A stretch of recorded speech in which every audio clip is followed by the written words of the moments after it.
Bonjour everyone, Pantoufleee here today for a new video in which we're going to talk a little bit about the 8.1 update because Wargaming already dropped massive information about it, so let's not lose too much time and jump directly into it.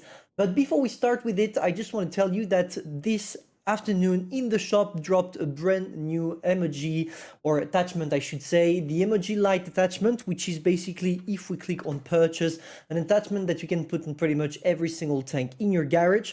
And it's the first time in the history of World of Tanks Blitz that an attachment will react to what happens in the battle, because if you take a look at the description, it says that the light shows certain animations in reaction to battlefield situation, dealing damage, destroying enemy vehicles, detonating ammo racks, receiving non-penetrating hits from enemies.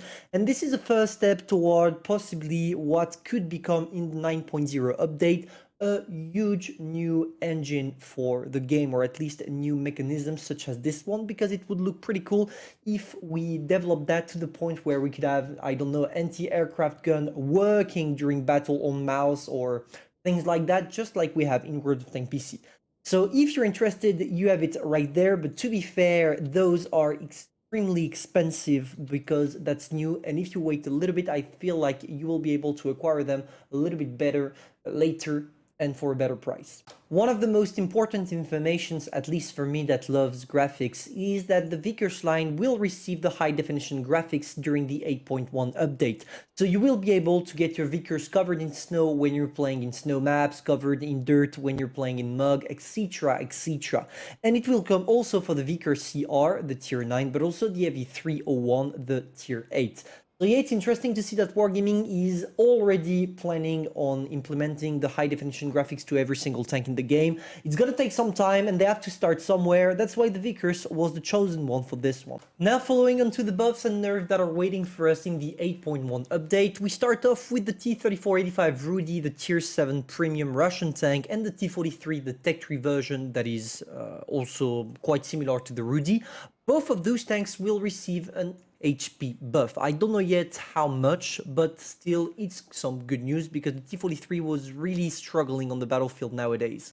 And another interesting thing to notice, Wargaming is buffing, yes, you heard that right, they are buffing the top speed of the Comet. I get the fact that a lot of people are struggling with that tank because it's definitely not necessarily made for new players, but still, this tank definitely, in my opinion, did not need a nerf, but hey, everything is welcome. I mean, I love the tank, so I'm not gonna complain. In the 8.1 update, you will also have something juicy on the Shiri. For those of you that hate that tank because of HE, it's gonna receive an armor buff, which will or should allow it to bounce way more shells, way more HE shells, especially instead of getting penetrated 400-500 damage every time. On top of that, the tank is also going to receive a speed boost, speed buff, not boost, speed buff, but I don't know, I don't necessarily know how it's going to impact the tank right now, but I'll do a review as soon as the tank drops, because this is something that could make the Shiri pass from a meh tank for most of the people to kind of a broken one. So we'll have to wait for the official statistics to drop during the 8.1 update. Let's keep going with the IS and the KV-3. Both of those tanks will receive a gun dispersion buff, but to balance them, kind of, they are also going to get a mobility nerf. So I don't necessarily know what it's going to look like, but I feel like the KV-3 didn't necessarily need a mobility nerf. Maybe, yes, a gun handling buff, I agree with it, but yeah, why do you touch the mobility of the KV-3? I mean, the tank is already slow. For the IS, I can kind of understand it because all of the other heavies at tier 7 are kind of struggling compared to that tank to reach the battlefield. But still, I felt like it was something interesting to see about the IS. But hey, that's Wargaming decision. They want to do that, so let's be it. I just hope that those tanks will not become laser gun because we already have enough of them with the smashers running around. Sticking to heavy tank, the Black Prince is also going to receive a mobility buff. This is welcome, to be fair, because the tank really struggles getting into position at the beginning of games, etc. But in order to balance it, because that tank is already one of the ultimate tanks at tier 7, especially with its DPM that is above 3000, it's also going to receive a gun handling nerf, so it shouldn't be as effective as it was before. And probably that Wargaming does this to maintain the realistic gun handling, because of course if you increase the mobility of the tank, it has to decrease the gun handling. Finally, last but not least, the AMX M445 will receive an armor buff. It's welcome because most of the players really don't know how to play with that tank and are getting completely broiled with it. So yeah, that was totally logic. But in order to balance it, I don't know necessarily how Wargaming is gonna increase the armor of that tank. But Wargaming decided also to decrease the penetration of it. I mean, it's not necessarily going to be a problem because even if they slow it down, just take a look at your average penetration. You shouldn't struggle, and if you do, just switch to gold shells. And now finally, guys, for the best news about the 8.1 update, the containers for login changes. I'll show you what they mean by that after in the game. But there were two issues. The fact that newcomers could get high tier premium rewards, such as love, etc., without having any experience in high tier, but also the fact that those containers provided the exact same amount of resources to pretty much every single player, which didn't make a difference between a high skilled veteran of the game and a newbie. Because yes, for the newbie it's cool, but not necessarily for the veteran. In update 1.8.1, sorry, players who have tanks between tier 1 and tier 4 and not above won't receive premium tanks. This is an extremely good news because it will allow us to prevent having brain dead monkeys in the matchmaking at tier 8 that don't have a clue what they're doing. And I'm not accusing you, that's not your fault if Wargaming grants you a tier 8 premium.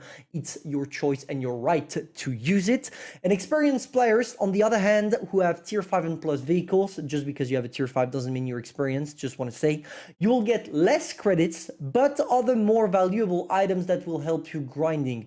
Gold and cooldown boosters, gold boosters. It's another step for us to be able to get more golds by playing free to play. So for that, thank you Wargaming, even if I don't think it's gonna happen quite a lot.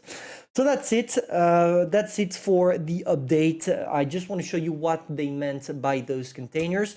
It's the containers that you can open, you know, at the beginning when you log into the game.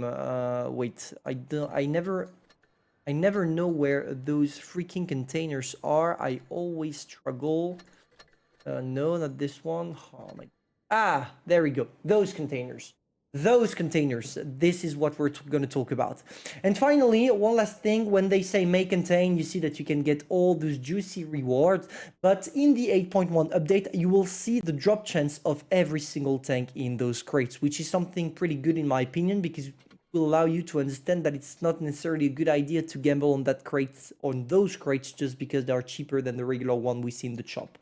So that's it for the update. Maybe one last thing to notice, I'm expecting either one of those two tanks to come in the shop because the update will drop during the 8.1 during July, and July rhymes with Independence Day in the US, so you can expect a brand new premium to come into the game, and we have the choice between two. The Super Hellcat, that is basically a Hellcat buffed a little bit to be a tier 7, and the TS5. Can I have it with my mod or not? I'm checking. Chrysler, and yeah, there we go.